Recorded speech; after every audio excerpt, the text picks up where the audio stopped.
نحمده ونصلي على رسوله الكريم أما بعد فأعوذ بالله من الشيطان الرجيم بسم الله الرحمن الرحيم رب اشرح لي صدري ويسر لي أمري واحلل عقدة من لساني يفقهوا قولي۔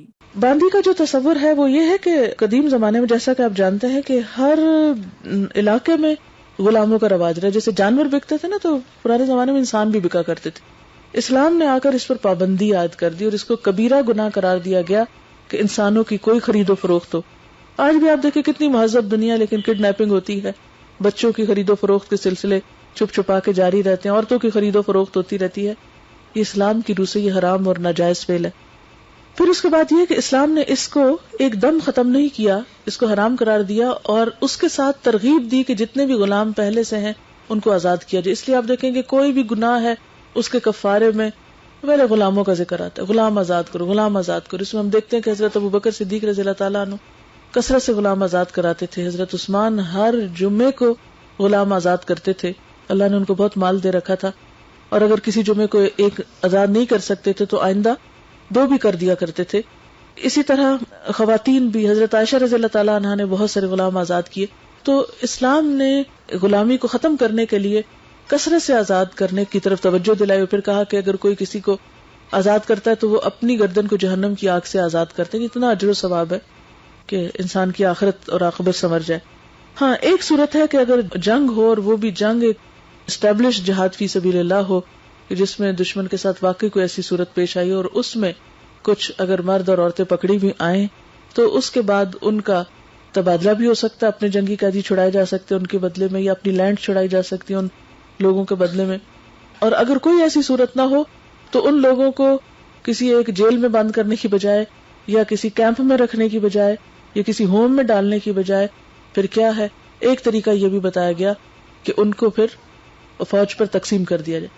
اب جن کو تقسیم کیا جائے گا اس پر بھی یہ لازم نہیں ہے کہ وہ ضرور اس کو اپنی بیوی کی حیثیت میں گھر میں رکھے، وہ چاہے تو اس کو آزاد کر دے، چاہے تو کسی اور سے اس کا نکاح کر دے، اور چاہے تو اس کو اپنے گھر میں حیثیت دے، لیکن اس کی حیثیت اس طرح نہیں ہوتی جس طرح ایک آزاد عورت کی ہوتی ہے، کیونکہ اس کے سٹیٹس میں فرق ہوتا ہے۔ باندی کا یہ کوئی کانسیپٹ نہیں کہ گھروں کی میڈس کو باندی سمجھ لیا جائے، یا کسی آزاد عورت کو خرید کر اس سے کوئی ایسا تعلق قائم کیا جائے۔ یہ مس انڈرسٹینڈنگ ہے جو کی گئی۔ سبحانک اللہم و بحمدک نشہد ان لا الہ الا انت نستغفرک و نتوب الیک۔ اسے عبادت سمجھا گیا ہے، لیکن اسلام میں نہ پہلی صورت روا ہے اور نہ دوسری صورت۔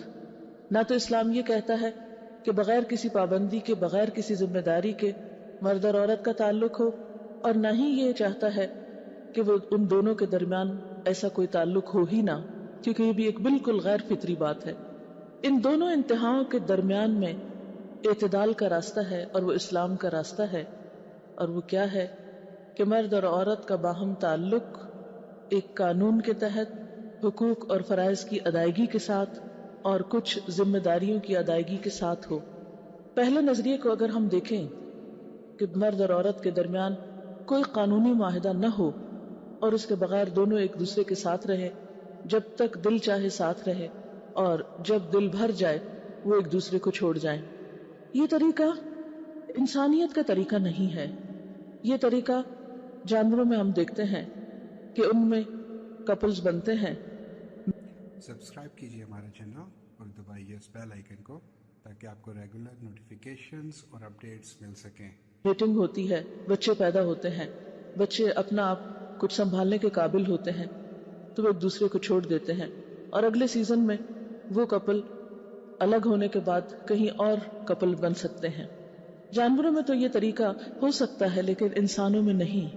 اور جانوروں میں بھی ہم دیکھتے ہیں کہ جب کپلز بنتے ہیں تو جب تک بچے اپنے پاؤں پہ کھڑے نہیں ہو جاتے، اپنی غذا، خوراک، رہائش کا خود انتظام کرنے کے لائق نہیں ہوتے، اپنے آپ کو سنبھالنے کے لائق نہیں ہوتے، اس وقت تک وہ اکٹھے ہی رہتے ہیں، مل کر اپنی ذمہ داریاں نبھاتے ہیں۔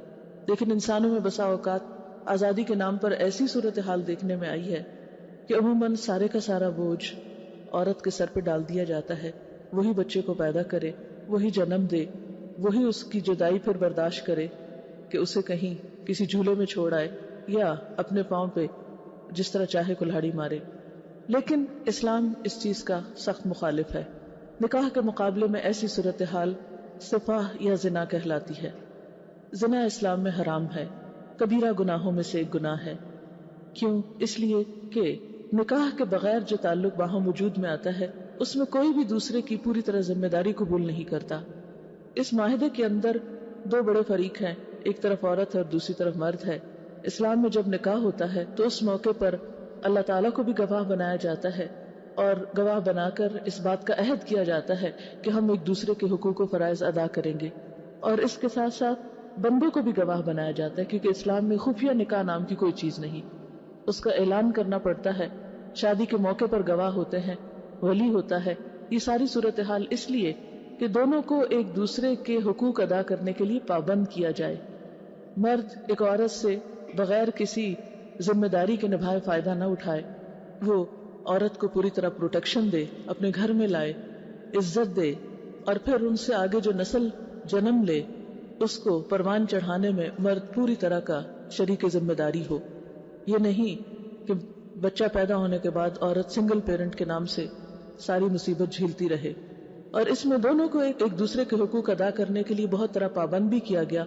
ہاں، ان سارے احکامات اور ہدایات کے باوجود اگر کوئی ان ذمہ داریوں کو نہیں نبھائے تو قیامت کے دن جیسا کہ آپ سب جانتے ہیں کہ اللہ تعالیٰ اپنے حقوق کی کمی بیشی کو تو معاف کر دیں گے، لیکن بندوں کا حق اگر کسی نے نہیں دیا، حقوق العباد میں کوئی کوتاہی کی، ایک دوسرے پر اگر کوئی زیادتی کی، ایک دوسرے کے ساتھ بے وفائی کی، یا ایک دوسرے پر ظلم و ستم ڈھایا، یا دوسرے کی ذمہ داری پوری نہیں کی، یا اس کو کسی بھی طرح ستایا، تو یہ وہ تمام